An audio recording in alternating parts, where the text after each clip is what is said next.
화를 다스리는 지혜, 감정에 휘둘리지 않는 방법. 어느 날, 한 제자가 부처님을 찾아와 하소연하였습니다. 부처님, 저는 요즘 하루에도 몇 번씩 화가 치밀어 오릅니다. 억울한 일을 당하기도 하고, 누군가는 저를 무시하는 것 같고, 때로는 가까운 사람조차 저를 몰라줍니다. 화를 참으려고 해도 마음속에서 불길처럼 솟아올라 어쩔 수가 없습니다. 화를 내지 않고 사는 것이 정말 가능합니까? 부처님께서는 조용히 미소 지으며 말씀하셨습니다. 그대에게 묻겠습니다. 길을 가다가 어떤 사람이 그대에게 침을 뱉으면 그대는 어떻게 하겠습니까? 제자는 당황한 얼굴로 대답했습니다. 당연히 기분이 나쁠 것입니다. 저를 무시하는 행동이니까요. 부처님께서는 고개를 끄덕이시며 다시 물으셨습니다. 그렇다면 그대는 침을 맞은 자리에서 화를 내겠습니까? 아니면 그 사람에게 침을 뱉어 되갚겠습니까? 제자는 곰곰이 생각하다가 말했습니다. 저도 그 사람에게 따지거나 똑같이 화를 낼지도 모르겠습니다. 하지만 그러면 일이 더 커질 수도 있겠군요. 부처님께서는 조용히 고개를 끄덕이며 말씀하셨습니다. 사람이 화를 내면 그 화가 상대에게 가는 것이 아니라 결국 자기 자신을 태우게 됩니다. 화란 뜨거운 숯을 손으로 움켜쥐는 것과 같습니다. 던지기 전에 손이 먼저 데이는 법이지요. 제자는 고개를 끄덕이며 한숨을 쉬었습니다. 알겠습니다, 부처님. 그런데 화가 나지 않으려 해도 저도 모르게 마음속에서 불꽃이 치솟습니다. 그러다 보면 저도 모르게 말을 내뱉고 나중에는 후회하게 됩니다. 어째서 사람은 이렇게 쉽게 화를 내는 걸까요? 부처님께서는 차를 한 모금 드신 후 조용히 말씀하셨습니다. 그대가 왜 화를 내는지 먼저 알아야 합니다. 그래야 화에서 벗어날 수 있습니다. 제자는 부처님의 말씀에 귀를 기울였습니다. 이제 본격적으로 화의 본질을 이해하는 이야기가 시작됩니다. 1부. 왜 우리는 화를 내는가? 제자는 여전히 의문이 많았습니다. 부처님, 저는 화가 외부에서 온다고 생각했습니다. 누군가 저를 무시하거나 억울한 일이 생기거나 뜻대로 되지 않을 때 화가 나는 것이 아닙니까? 부처님께서는 부드러운 목소리로 말씀하셨습니다. 그대는 지금 화가 밖에서 온다고 생각하고 있군요. 그러나 화는 외부에서 오는 것이 아닙니다. 화는 스스로 만들어내는 것입니다. 제자는 놀란 얼굴로 물었습니다. 하지만 부처님, 분명 어떤 사람이 저를 무례하게 대할 때 화가 납니다. 그 사람이 저를 자극했으니 화가 나는 것이 아닙니까? 부처님께서는 빙글에 미소를 지으며 물으셨습니다. 만약 같은 말을 들었는데 어떤 사람은 화를 내고 어떤 사람은 웃어넘긴다면 그 화는 어디에서 비롯된 것일까요? 제자는 잠시 생각하다가 대답했습니다. 그 사람의 마음에서 비롯된 것이겠지요. 부처님께서는 조용히 고개를 끄덕이셨습니다. 바로 그 점이 중요합니다. 화는 외부에서 만들어지는 것이 아니라 스스로의 마음속에서 일어나는 것입니다. 같은 상황에서도 어떤 사람은 화를 내고 어떤 사람은 담담하게 받아들입니다. 화가 일어나는 것은 우리의 마음이 그것을 받아들이고 있기 때문입니다. 제자는 여전히 이해가 되지 않는 듯 물었습니다. 그렇다면 어째서 사람마다 반응이 다른 것입니까? 부처님께서는 빙그레 웃으며 말씀하셨습니다. 이것은 씨앗과 같다. 같은 씨앗이라도 어떤 땅에서는 튼튼하게 자라고 어떤 땅에서는 메말라 죽습니다. 사람의 마음도 마찬가지입니다. 화를 쉽게 내는 사람은 그 마음이 화의 씨앗을 잘 키우는 땅과 같습니다. 제자는 깨닫는 듯 고개를 끄덕였습니다. 그러면 제가 화를 덜 내려면 제 마음을 바꿔야 한다는 말씀이군요. 부처님께서는 미소를 지으며 대답하셨습니다. 그렇다. 화를 내는 것은 마치 불에 기름을 붓는 것과 같다. 기름을 붓지 않으면 불은 저절로 사그라진다. 그대의 마음속 기름을 덜어낸다면 화도 자연스레 사라질 것이다. 화를 내면 손해보는 이유. 제자는 깊이 생각하며 물었습니다. 부처님, 하지만 화를 내지 않으면 억울한 일을 당한 것 같기도 하고 상대가 저를 더 우습게 여기지는 않을까요? 부처님께서는 조용히 웃으며 말씀하셨습니다. 그대는 지금 화를 내면 상대가 달라질 것이라 믿고 있구나. 그러나 화를 내서 바뀌는 것은 상대가 아니라 그대 자신이니라. 제자는 의아한 표정으로 되물었습니다. 무슨 뜻입니까? 부처님께서는 손에 작은 돌멩이를 하나 들고 말씀하셨습니다. 이 돌을 그대가 강물에 던진다면 어떻게 되겠는가? 물이 흔들리고 파문이 일어나겠지요. 그렇다면 이 돌을 다시 주워서 땅에 던지면 땅은 그대로 있고 돌만 튕겨나갈 것입니다. 부처님께서는 부드럽게 미소 지으며 말씀하셨습니다. 물처럼 흔들리는 마음을 가진 사람은 작은 자극에도 요동칩니다. 그러나 단단한 땅처럼 중심이 잡힌 사람은 어떠한 자극에도 흔들리지 않습니다. 화난 상대를 변화시키는 것이 아니라 결국 내 마음을 가장 먼저 상하게 합니다. 제자는 깊이 깨닫고는 고개를 숙였습니다. 그렇다면 저는 이제부터 어떻게 해야 화를 다스릴 수 있겠습니까? 부처님께서는 조용히 말씀하셨습니다. 그 방법을 지금부터 알려주겠습니다. 이제 제자는 화를 다스리는 구체적인 방법을 배우게 됩니다. 화를 다스리는 부처님의 지혜. 제자는 부처님 앞에 앉아 깊은 고민에 빠져 있었습니다. 부처님, 저는 화를 내지 않으려 노력하지만 어떤 말과 행동은 저도 모르게 마음을 어지럽힙니다. 어떻게 하면 감정에 휘둘리지 않고 평온한 마음을 유지할 수 있을까요? 부처님께서는 미소를 지으며 부드러운 목소리로 말씀하셨습니다. 그대가 스스로 감정을 받아들이지 않는 법을 익힌다면 화가 나도 그 감정에 휩쓸리지 않을 수 있을 것입니다. 제자는 고개를 끄덕이며 부처님의 말씀을 기다렸습니다. 그대에게 침을 뱉는 사람. 부처님께서는 조용히 이야기를 들려주기 시작하셨습니다. 옛날에 한 사람이 나를 찾아와서는 심한 욕설을 퍼부으며 나에게 침을 뱉었다. 그 사람의 얼굴에는 분노가 가득했고 나를 향한 미움이 그의 말과 행동에 가득 담겨 있었다. 제자는 깜짝 놀라며 물었습니다. 부처님께서는 그 사람에게 어떻게 대응하셨습니까? 부처님께서는 조용히 미소를 지으며 말씀하셨습니다. 나는 조용히 그 사람을 바라보며 이렇게 말했다. 좋소. 하지만 나는 그대의 감정을 받지 않겠소. 제자는 이해가 되지 않는다는 듯 되물었습니다. 부처님, 그 사람은 부처님께 모욕을 주었는데 어찌하여 아무런 반응도 하지 않으셨습니까? 부처님께서는 차분한 목소리로 설명하셨습니다. 그대가 누군가에게 선물을 주었는데 그 사람이 받지 않는다면 그 선물은 누구의 것이겠는가? 제자는 곰곰이 생각하다가 대답했습니다. 선물을 준 사람의 것이겠지요. 부처님께서는 고개를 끄덕이며 말씀하셨습니다. 그렇다.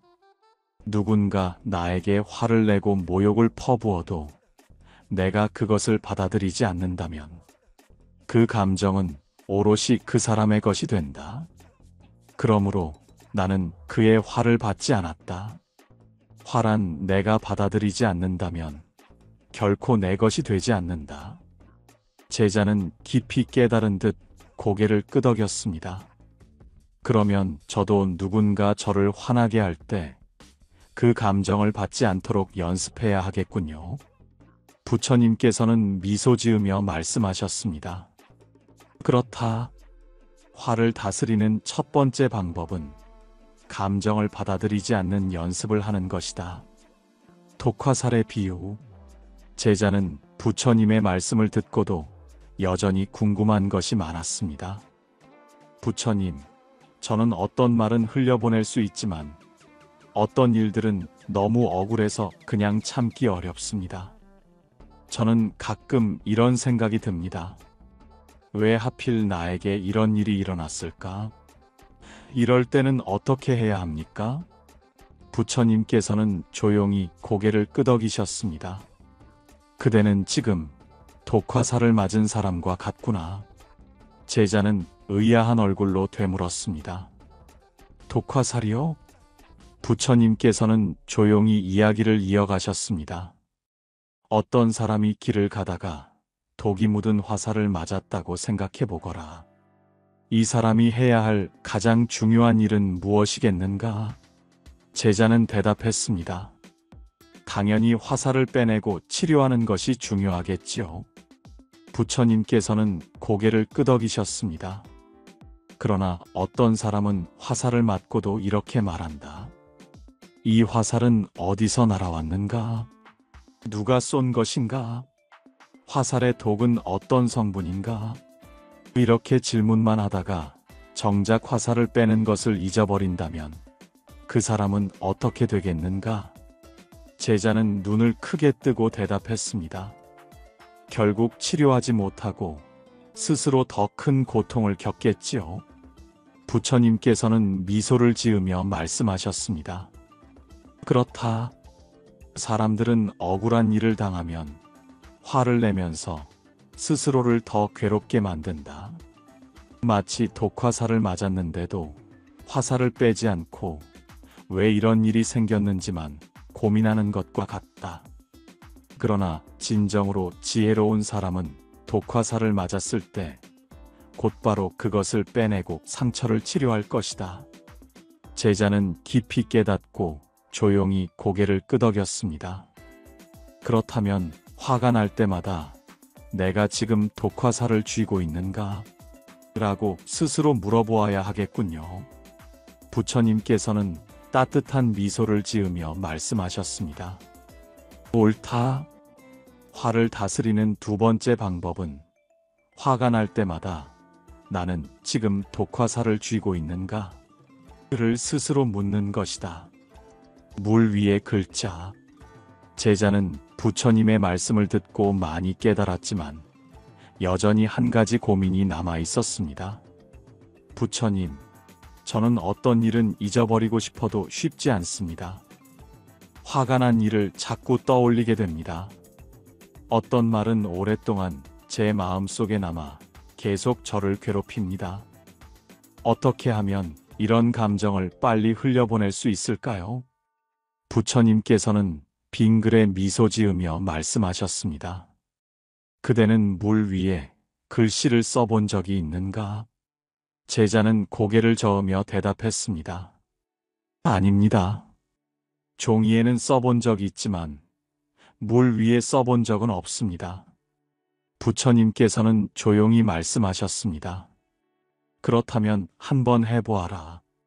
물 위에 글씨를 써보면 어떻게 되는지. 제자는 곰곰이 생각하다가 대답했습니다. 물을 손가락으로 가만히 그어보면 금세 사라지겠지요. 부처님께서는 고개를 끄덕이며 말씀하셨습니다. 그렇다. 화란 물 위의 글자와 같다. 처음에는 선명하게 보일지 몰라도 시간이 지나면 자연스럽게 사라진다. 하지만 사람들은 화를 물 위에 새기지 않고 돌 위에 새긴다. 그래서 오랫동안 그 화에 사로잡혀 괴로움을 겪는 것이다. 제자는 깊이 깨닫고 조용히 고개를 숙였습니다. 그렇다면 화가 날 때마다 이 감정을 물 위의 글자로 여겨야 한다고 생각해야겠군요. 부처님께서는 따뜻한 미소를 지으며 말씀하셨습니다. 옳다. 화를 다스리는 세 번째 방법은 화를 빨리 흘려보내는 연습을 하는 것이다. 제자는 감사한 마음으로 고개를 숙이며 말했습니다. 부처님, 저는 이제부터 감정을 받지 않고 독화살을 쥐지 않으며 물 위에 글자를 새기는 연습을 하겠습니다. 부처님께서는 조용히 고개를 끄덕이셨습니다. 그렇다면 그대는 점점 더 평온한 마음을 얻게 될 것이다. 화를 다스리는 실천법. 제자는 부처님의 가르침을 듣고 깊이 깨달았지만 여전히 한 가지 고민이 있었습니다. 부처님, 이제 저는 화를 다스리는 지혜를 조금은 알 것 같습니다. 하지만 실생활에서 화가 나는 순간이 오면 그 지혜를 떠올리기가 어렵습니다. 감정을 받아들이지 않는 연습을 하려고 해도 막상 화가 날 때는 참기가 어렵습니다. 어떻게 하면 순간의 감정을 다스릴 수 있을까요? 부처님께서는 조용히 미소를 지으며 말씀하셨습니다. 지혜를 아는 것과 지혜를 실천하는 것은 다르다. 오늘은 화를 다스리는 실천법을 알려주겠다. 그대가 이것을 꾸준히 익힌다면 어느 순간 화가 일어나더라도 쉽게 휘둘리지 않을 것이다. 제자는 기대에 찬 눈빛으로 부처님의 말씀을 기다렸습니다. 즉각 반응하지 말라. 3초 법칙. 부처님께서는 손에 작은 돌멩이를 하나 집어들고 그것을 연못 위에 살며시 던지셨습니다. 그대는 이 돌멩이가 물속으로 가라앉는 모습을 보았는가? 제자는 고개를 끄덕이며 말했습니다. 네, 부처님. 돌이 물에 닿자마자 바로 가라앉았습니다. 부처님께서는 미소를 지으며 말씀하셨습니다. 사람이 화를 낼 때도 이와 같다. 누군가 나를 자극하면 우리는 즉각적으로 반응하게 된다. 하지만 그 즉각적인 반응이 불필요한 후회를 불러오기도 하지. 제자는 조용히 부처님의 말씀을 새기며 질문했습니다. 그렇다면 저는 어떻게 해야 즉각적으로 반응하지 않을 수 있을까요? 부처님께서는 조용히 말씀하셨습니다. 화가 날 때는 심호흡을 3번 하고 말하기 전에 3초를 멈추어라. 제자는 궁금한 얼굴로 되물었습니다. 심호흡 3번이면 정말 효과가 있습니까? 부처님께서는 빙그레 웃으며 제자를 바라보았습니다. 그대가 지금부터 실험해 보겠는가? 제자는 고개를 끄덕였습니다. 좋습니다. 부처님께서는 조용히 말씀하셨습니다. 그대는 4초 동안 천천히 숨을 들이마시고 7초 동안 멈춘 뒤 8초 동안 길게 내쉬어 보아라. 제자는 부처님의 말씀대로 숨을 들이마시고 멈추었다가 천천히 내쉬었습니다. 그러자 몸과 마음이 조금씩 차분해지는 것을 느낄 수 있었습니다. 부처님께서는 미소를 지으며 말씀하셨습니다. 이것을 4, 7, 8호흡법이라 한다. 마음이 격해질 때 이 호흡을 반복하면 감정이 진정되고 즉각적인 반응을 막을 수 있다. 제자는 감탄하며 말했습니다. 정말 신기합니다. 숨을 몇 번 들이마셨을 뿐인데 마음이 한결 차분해집니다. 부처님께서는 고개를 끄덕이며 말씀하셨습니다. 화란 순간적으로 폭발하는 불꽃과 같다. 하지만 바람을 불어넣지 않으면 그 불꽃은 금세 사그라진다. 그대는 앞으로 화가 날 때마다 숨을 고르고 3초를 멈춘 뒤에 말하는 연습을 해보아라. 그러면 화로 인한 후회를 줄일 수 있을 것이다. 제자는 깊이 깨닫고 고개를 숙였습니다. 나와 상대를 분리하라. 제자는 한숨을 쉬며 말했습니다. 부처님, 저는 어떤 사람의 말이 너무 마음에 남아서 쉽게 잊히지 않습니다. 화를 내지 않으려 해도 그 말이 자꾸 떠올라 저를 괴롭게 합니다. 부처님께서는 조용히 차를 한 모금 드신 후 말씀하셨습니다. 그대에게 묻겠다. 어떤 사람이 거울 앞에서 화를 내면 거울 속의 사람도 화를 내겠는가? 제자는 고개를 갸우뚱하며 대답했습니다. 거울 속의 사람은 단지 반사된 모습일 뿐 진짜 감정을 가진 것이 아니지요. 부처님께서는 미소를 지으며 말씀하셨습니다. 그렇다. 마찬가지로 상대방이 화를 내거나 나를 비난할 때 그것은 그 사람의 감정일 뿐이다. 그런데도 그대가 그 감정을 받아들여 스스로를 괴롭게 만든다면 그것은 마치 거울 속의 분노를 진짜로 여기는 것과 같다. 제자는 깊이 생각하며 물었습니다. 그렇다면 저는 앞으로 화가 날 때마다 어떻게 해야 합니까? 부처님께서는 조용히 말씀하셨습니다. 그대는 이 사람은 나를 시험하는 스승이다라고 생각하라. 제자는 깜짝 놀라며 되물었습니다. 스승이라니요? 부처님께서는 빙그레 웃으며 말씀하셨습니다. 세상에는 여러 종류의 스승이 있다. 어떤 스승은 우리에게 지혜를 가르쳐주고 어떤 스승은 우리에게 인내를 가르쳐준다. 그리고 어떤 스승은 우리에게 화를 다스리는 법을 가르쳐준다. 제자는 깨달은 듯 고개를 끄덕였습니다. 그렇군요. 나를 화나게 하는 사람이 곧 나의 스승이라는 생각을 하면 감정에 휘둘리지 않게 될 것 같습니다. 부처님께서는 따뜻한 미소를 지으며 말씀하셨습니다. 옳다. 화를 다스리는 두 번째 방법은 나와 상대를 분리하는 것이다. 상대의 감정은 그 사람의 것이니 그대는 휘둘리지 말라. 마음을 비우는 연습. 제자는 깊이 깨닫고 있었지만 마지막으로 한 가지를 물었습니다. 부처님, 하지만 어떤 감정은 쉽게 사라지지 않습니다. 화를 참아도 몇 날 며칠 동안 마음속에 남아 저를 괴롭힙니다. 저는 어떻게 해야 이 감정을 완전히 내려놓을 수 있을까요? 부처님께서는 조용히 하늘을 바라보며 말씀하셨습니다. 그대는 하늘의 구름을 본 적이 있는가? 제자는 고개를 끄덕이며 대답했습니다. 네, 구름은 모였다가 금세 흩어지지요. 부처님께서는 미소를 지으며 말씀하셨습니다. 바로 그 점이 중요하다. 감정이란 구름과 같다.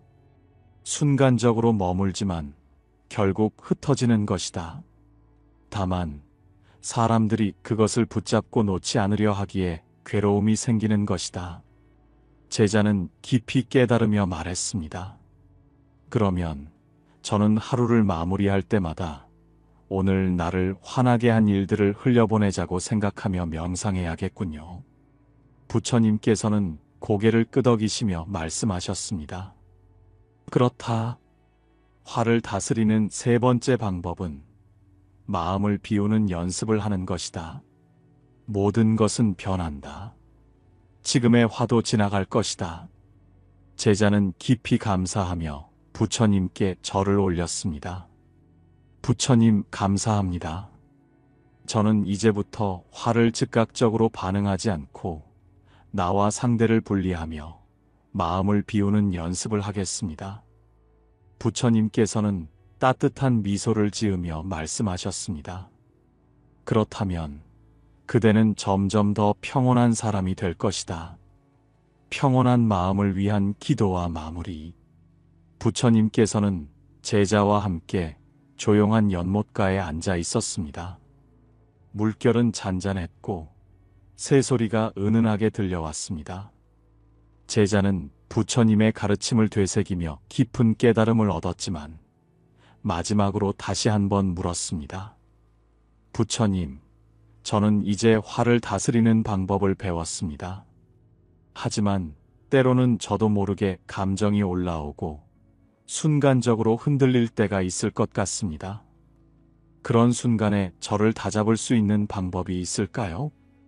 부처님께서는 부드러운 미소를 지으며 말씀하셨습니다. 그럴 때는 조용히 기도를 올리며 마음을 다스려 보아라. 활한 바람과 같아서 가만히 바라보고 있으면 결국 사라지는 법이다. 제자는 조용히 눈을 감고 부처님의 말씀에 귀를 기울였습니다. 화를 내려놓는 기도. 부처님의 음성은 바람처럼 부드러웠고 마치 잔잔한 물결처럼 마음을 어루만졌습니다. 오늘도 나는 화를 내지 않습니다. 내 마음이 고요해지면 세상이 더 평온해집니다. 화는 나를 불태우는 불꽃이지만 나는 그 불꽃을 조용히 꺼뜨립니다. 나는 타인의 감정을 받아들이지 않습니다. 누군가 나를 화나게 해도 나는 그 감정을 받지 않겠습니다. 독화살을 맞고도 화살을 빼지 않는 어리석음을 저지르지 않겠습니다. 화를 오래 품는 것은 나 자신을 괴롭히는 일입니다. 나는 물 위의 글자처럼 모든 화를 흘려보냅니다. 나는 오늘도 지혜로움을 택하겠습니다. 마음이 평온할 때 내 삶도 고요해집니다. 지혜로운 사람이 되겠습니다. 제자는 조용히 눈을 감고 부처님의 기도를 따라 읊조렸습니다. 어느새 가슴속에서 올라오던 불안과 화가 사라지고 마음이 차분해졌습니다. 부처님께서는 미소를 지으며 말씀하셨습니다. 이 기도를 매일 반복하면 화는 점점 그대를 떠나갈 것이다. 제자는 고개를 숙이며 감사의 마음을 전했습니다. 부처님께서는 제자에게 마지막으로 오늘 배운 가르침을 정리해 주셨습니다. 오늘 우리는 화를 다스리는 지혜를 배웠다. 다시 한번 기억하거라. 첫째, 감정을 받지 않는 연습을 하라. 타인이 던진 화를 내가 받아들이지 않으면 그 화는 나의 것이 되지 않는다. 둘째, 화가 날 때 내가 독화살을 쥐고 있는가? 를 스스로 물어보라. 화란 독과 같아서 오래 품으면 스스로를 더 괴롭게 만든다. 셋째, 화를 빨리 흘려보내는 연습을 하라. 화는 물 위의 글자와 같다. 오래 품을수록 나만 힘들어진다. 제자는 조용히 고개를 끄덕였습니다. 부처님, 저는 이제부터 이 가르침을 마음속에 새기고 실천하겠습니다. 부처님께서는 따뜻한 미소를 지으며 마지막으로 말씀하셨습니다. 지혜로운 자는 화에 휘둘리지 않는다. 이제 그대도 지혜로운 사람이 될 것이다. 제자는 조용히 절을 올리고 평온한 마음으로 자리를 떠났습니다. 연못은 여전히 잔잔하게 흐르고 있었고 하늘에는 구름 한 점 없이 맑은 빛이 가득했습니다. 부처님께 가르침을 들은 제자는 한결 평온해진 얼굴로 자리에서 일어났습니다. 마음속에서 일던 불길이 어느새 사그라지고 그 자리에 맑은 호수처럼 고요함이 자리 잡았습니다. 부처님께서는 조용히 제자를 바라보며 마지막으로 말씀하셨습니다. 활한 바람과 같아서 붙잡지 않으면 저절로 사라진다. 그대는 이제 바람을 붙잡지 않고 흘려보내는 법을 배웠다. 앞으로도 화가 일어날 때마다 오늘 배운 지혜를 떠올려라. 그러면 그대의 마음은 언제나 고요할 것이다. 제자는 깊이 감사하며 부처님께 절을 올렸습니다. 부처님 감사합니다. 저는 이제 화를 다스리는 법을 알고 있습니다. 오늘부터 저는 감정을 받지 않고 독화살을 쥐지 않으며 화가 물 위에 글씨처럼 흘러가도록 하겠습니다. 부처님께서는 따뜻한 미소를 지으며 고개를 끄덕였습니다. 그렇다면 그대는 점점 더 지혜로운 삶을 살게 될 것이다. 이제 편안한 마음으로 돌아가거라. 제자는 부처님의 말씀을 가슴에 새기며 천천히 걸어 나갔습니다. 그의 발걸음에는 더 이상 초조함이 없었고 마음에는 평온함이 가득했습니다. 오늘도 함께 해주셔서 감사합니다. 살아가다 보면 누구나 화가 날 때가 있지만 그 감정에 휘둘리지 않고 지혜롭게 다스릴 수 있다면 우리의 삶은 더욱 평온해질 것입니다. 화가 날 때마다 오늘 배운 지혜를 떠올려 보세요. 감정을 받지 않고 독화살을 쥐지 않으며 화가 물 위의 글씨처럼 사라지도록 하는 연습을 해보세요. 그러면 어느 순간 우리는 더 이상 화에 흔들리지 않고 고요한 마음으로 세상을 바라볼 수 있을 것입니다. 오늘도 평온한 하루 되시길 바랍니다. 지혜로운 하루 보내세요. 감사합니다.